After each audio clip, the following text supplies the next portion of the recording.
আপনার খামারের বা আপনার শখের গরুর কি স্বাস্থ্য হইতেছে না ভাই? পর্যাপ্ত দুধ পাচ্ছেন না? হাট বাজার থেকে আমরা দামি দামি ফিড কিনে কি আমাদের পকেট খালি হয়ে গেছে? কিন্তু আজ আমি আপনাদের দেখাবো মাত্র 10-15 টাকার মধ্যে বাড়িতে কিভাবে গরুর জন্য পুষ্টিকর খাবার কিভাবে তৈরি করবেন। এটি যদি আপনার গরুকে খাওয়ান, আপনার গরু অসুস্থ হবে না, শরীর দ্রুত বাড়বে, আর ভাই দুধের বন্যা বয়ে যাবে। কিন্তু ভিডিওটি না টেনে শেষ পর্যন্ত দেখুন, শেষে খামারি ভাইদের কিছু প্রশ্নের উত্তর দিব।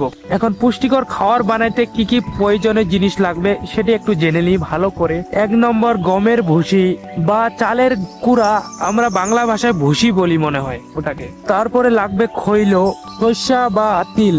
এখন প্রোটিনের জন্য বা দুধ বাড়াইতে যে সাহায্য করবে কি কি লাগবে ভাই? ভাতের মার, এটা তো আমরা এমনি খাওয়াই না, আজকে এটা দিয়ে একটা ভালো জিনিস বানাইতে শেখাবো আপনাদের। তো ভাতের মার বা খুর, এটি কার্বোহাইড্রেট দেয় ভাই, আর লবণ তো লাগবেই, এটি হজম শক্তি বাড়ায় গরুর। এখন ঘরোয়া জাদুকরী উপাদান যেটা আমাদের সবার বাড়িতে থাকে, অল্প পরিমাণ মিথি বা কালো জিরা, এগুলো দিলে না ভাই দুধ আপনার বন্যার মতো বইবে, দুধ বাড়াতে আপনার সাহায্য করবে এই দুইটি উপাদান। ভাই অর্ধেক মানুষ তো ভিডিও দেখে চলে গেছে মনে হয়, বলছে ভাই এতগুলো উপাদান আমাদের কাছে নাই। তো ভাই তাও তো আমি আছি না, আপনাদের বলতেছি 3টি উপাদান যদি থাকে তাও এই পুষ্টিকর খাবার বানাইতে পারবেন। আর যদি সব থাকে তাহলে আবার বেশি ভালো, কিন্তু 3টি উপাদান থাকলেও কাজ করবে। চলুন 3টি উপাদান জেনে নিই কি কি থাকতে হবে।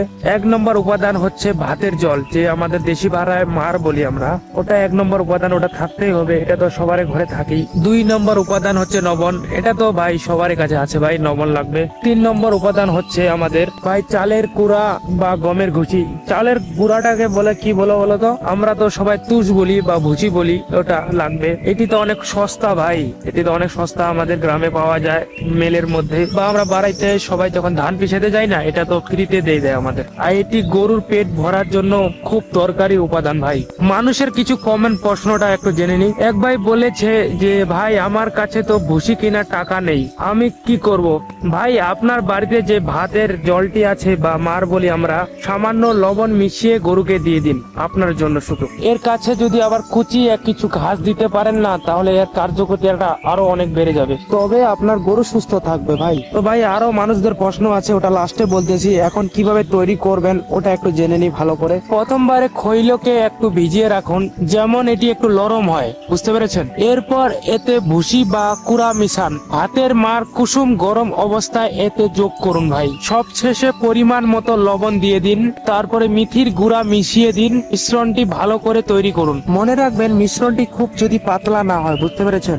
মনে রাখবেন আরো শক্ত যদি বেশি না হয়, মিডিয়াম রাখবেন। এখন ভাই মিশ্রণ বানা হয়ে গেছেন, এখন কিভাবে রাখবেন, কোথায় রাখবেন, কতটা দিবেন গরুকে একটু জেনে নিন। এটি সবসময় পরিষ্কার পাত্রে রাখবেন আর শুকনো জায়গায় রাখবেন, বুঝতে পেরেছেন? আর রোদে শুকিয়ে নিলে আবার আরো ভালো হয়। এখন কতদিন রাখবেন এই জিনিসটি ভাই বানাইছেন? এটি বাড়িতে তৈরি, এতে মার বা জল থাকে, তাই প্রতিদিনের খাবার প্রতিদিন তৈরি করলে অনেক ভালো কিন্তু ভাই। তবে আপনারা একটা বুদ্ধি করতে পারেন, সব শুকনো উপাদানগুলো মিক্স করে রাখবেন, যখন খাওয়াবেন গরুকে তখন একটু গরম মার দিয়ে মিক্স করে খাইতে পারেন, এটাও করতে পারেন, বুঝতে পেরেছেন? এইভাবে করলে আপনার 7-8 দিন আরামসে এটা রাখতে পারবে।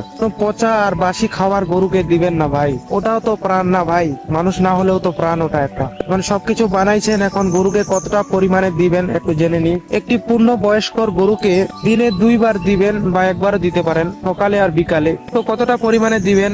2 থেকে 3 কেজি দিতে পারেন 2 বার। সাথে গড় ঘাট এগুলো কিন্তু খাওয়াবেন, বুঝতে পেরেছেন? পাশাপাশি এই মিশ্রণটা খাওয়াবেন, গরু দেখবেন ভাই 7-8 দিনে আপনার গরু অনেকটা পরিবর্তন হয়ে গেছে। খামারির কিছু প্রশ্ন, কমন প্রশ্ন যেটা খামারিরা পাড়ায় বলে, ওদের উত্তর দিয়ে দিই আমরা আজকে। প্রথম প্রশ্ন হচ্ছে, বাছুরকে কি খাওয়া যাবে? হ্যাঁ ভাই খাওয়া যাবে, পরিমাণটা একটু কম দিবেন তাহলে খাওয়া যাবে। আর একটা, বাছুরের বয়স কিন্তু 6 মাসের যদি বেশি বয়স হয় বাচ্চার, তাহলে খাইতে পারবে। এটি কি গর্ভবতী গরুকে দেওয়া যাবে? 2 নম্বর প্রশ্ন। দেওয়া যাবে, গরুর পুষ্টি, ক্যালসিয়াম, এটা ঘাটতি কমার জন্য এটা তো লাগবেই। আরো যদি কিছু প্রশ্ন থাকে তাহলে কমেন্ট করে জানাবেন। আশা করি আজকের ভিডিওটা আপনার ভালো লেগেছে। আপনার খামারে আপনার খরচা কমে কিন্তু আয় বাড়াবে এই পদ্ধতিটা ইউজ করলে ভাই। আর নতুন নতুন টিপস পেতে ভাই সাবস্ক্রাইব করবেন চাষির ঠিকানাকে। তো ধন্যবাদ সবাইকে।